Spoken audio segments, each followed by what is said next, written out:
Olá, investidor! Aqui quem fala é o acionista e hoje vamos falar o que acontece quando a ação chega a R$0. Lembrando a vocês que isso aqui não é uma recomendação de investimento. Duvide de tudo que eu estou falando aqui, pesquise outras fontes e tire as suas próprias conclusões. Antes de mais nada, eu queria saber de vocês o que vocês pensam, o que vocês acham que acontece quando uma ação atinge R$0. Será que a empresa quebra? Será que ela tem que pagar alguma multa? Coloquem aí nos comentários o que vocês acham que acontece. Lembrando vocês também de deixarem um like, não se esqueçam de se inscrever em nosso canal também. Então, quem regulamenta isso, o que acontece, é a B3.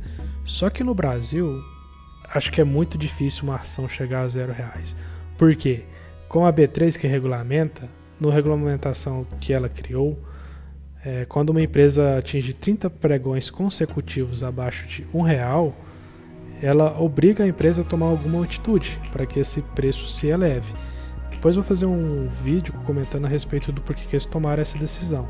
Por que eles acham certo uma empresa não estar sendo cotada abaixo de R$1. Mas enfim, a empresa está lá, foi cotada por 30 pregões consecutivos abaixo de R$1. O que acontece? A B3 sugere que seja feito um agrupamento de ações, só que a empresa pode tomar outras atitudes, ela pode, realizar uma recompra de ações ou qualquer outra atitude que ela julgue que vai elevar o preço das ações. Só que o que a gente vê normalmente é um grupamento, porque normalmente quando uma empresa fica nessa faixa de preço é porque ela já não está muito bem das pernas. Dificilmente você vai ver uma empresa saudável cotada a esse preço lá na Bovespa. Mas aí talvez você está me perguntando, o que é esse grupamento de ações? Esse assunto só dá para fazer um vídeo a respeito dele, mas de forma bem resumida, imagine cada ação como uma peça de um quebra-cabeça. Um grupamento seria pegar 4 peças desse quebra-cabeça e fazê-las se tornar apenas uma. Então, uma ação agora será mais representativa em relação à empresa. E essa mesma ação vai representar o mesmo que essas 4 anteriores representavam. Mas como assim, cara? Na prática, talvez seja até mais fácil de você entender. Vamos lá, você está com 4 ações, 4 ações hoje valendo 50 centavos cada. Quando realiza um grupamento, essas 4 ações passam a valer R$2 e elas se tornam apenas uma ação. Caraca, que doideira! Sim, é meio estranho assim no primeiro momento, mas você já vai entender. Então, vou pôr mais um exemplo real aqui. Vamos supor que você tenha 1000 ações dessa empresa, que cada ação vale 50 centavos, logo você tem R$500 em patrimônio dessa empresa. Com o grupamento de ações, essas 1000 ações suas vão virar 250, só que você vai continuar com os mesmos R$500 de patrimônio. Então, o grupamento de ações, você não perde patrimônio. Suas ações diminuem, só que as ações vão estar valendo mais. Porém, como eu falei antes, normalmente essas empresas elas estão passando por um momento ruim. E o que se vê normalmente quando tem esse grupamento é que as ações tendem a cair um pouco, mesmo após o grupamento. Então, foi feito o grupamento lá de cada ação agora valendo R$2, provavelmente ela vai cair para R$1,90, R$1,90 e pouco. Mas isso nem sempre acontece, isso também não é uma recomendação. Isso é o que normalmente a gente vê. Porém, caso tenha algum agrupamento próximo aí, de alguma empresa que estava cotada abaixo de R$1, talvez isso não aconteça. Isso aí é só uma observação mesmo, então não leve isso a seguir isso cegamente. Tome cuidado com isso. Aí nesse exemplo de 4 ações, e se você tiver 3, o que acontece? Se você tiver 3 ações, a empresa ela normalmente realiza um leilão, pega essas suas 3 ações que sobraram e não conseguiram juntar 4 para se tornar uma nova ação, e junta com uma ação de alguém que sobrou e vende ela no mercado depois como essa nova ação e te paga esse dinheiro. Comigo já chegou a acontecer, caso foi com o fundo imobiliário ABCP, eles fizeram um grupamento e eu não tinha a quantidade de ações lá que eles fizeram um grupamento.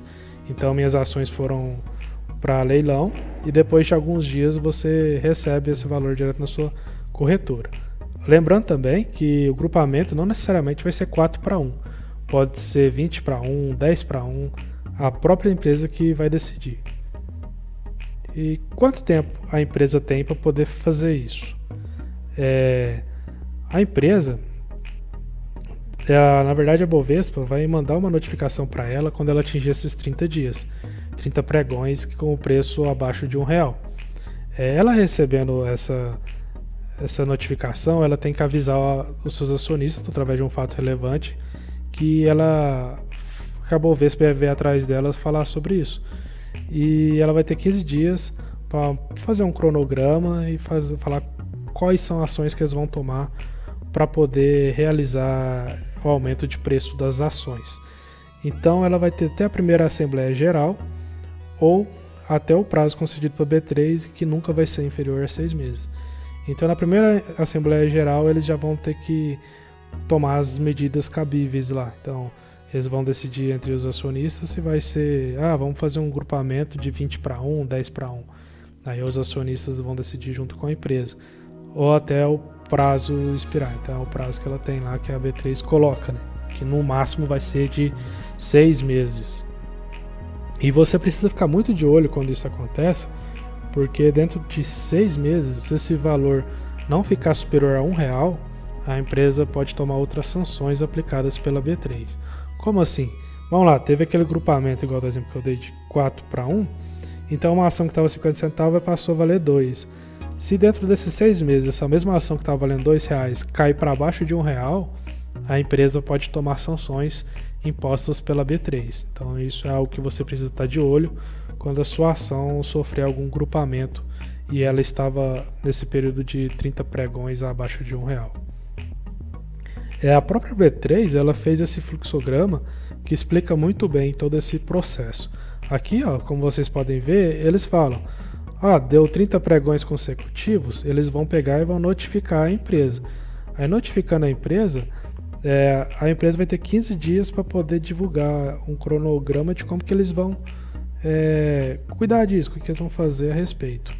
E se eles, nesses 15 dias eles não fizerem nada, a Bovespa determina a suspensão da negociação, então para de ser negociada aquela ação. Então isso é muito importante você observar, que se sua empresa que você está sendo sócio, durante 15 dias não formar um cronograma, você não vai conseguir mais vender sua ação, você vai ficar meio que preso com ela.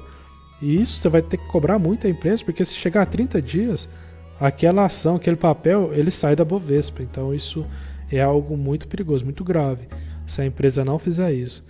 Então você tem que ficar muito de olho quando a sua ação está há muito tempo já abaixo de R$1 e ficar cobrando a empresa por fazer logo esse cronograma e cumprir. É o que tem que ser feito.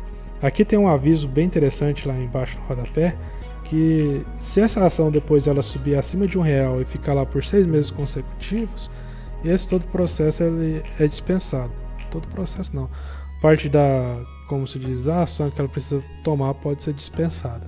Pelo menos esse foi meu entendimento. Se vocês não concordarem, coloquem abaixo se eu estiver errado. Mas isso foi o que eu entendi. Aí você pode me perguntar agora, e hoje, existe alguma empresa nessa situação? Sim, hoje temos algumas empresas. A empresa mais evidente é a Oi. A Oi está sendo meio que queridinho por muitas pessoas vêm acreditando nela. Só que ela vem numa situação muito difícil, igual eu falei, dificilmente uma empresa boa tem sua cotação abaixo de R$1 por 30 pregões seguidos. A Oi, por exemplo, está em recuperação judicial, então ela está numa situação bem crítica. Só que tem um caso muito curioso também a respeito dela, é que ela pediu autorização para a B3 para poder adiar esse grupamento de ações. E ela conseguiu, a B3 deferiu, a B3 deu esse prazo para ela. E agora o novo prazo dela para fazer esse grupamento é até 6 de novembro, que é quando vai ocorrer a Assembleia Geral dos Credores, que é o pessoal que a Oi está devendo. Igual eu falei, ela está em recuperação judicial, então esses credores estão em cima aí, que eles querem receber, né? Então aí ela vai ter esse novo prazo até 6 de novembro. Então galera, esse foi o vídeo de hoje. Deixa aí nos comentários se tudo isso que eu falei é verdade ou é balela. Coloquem aí o que vocês acham e até mais.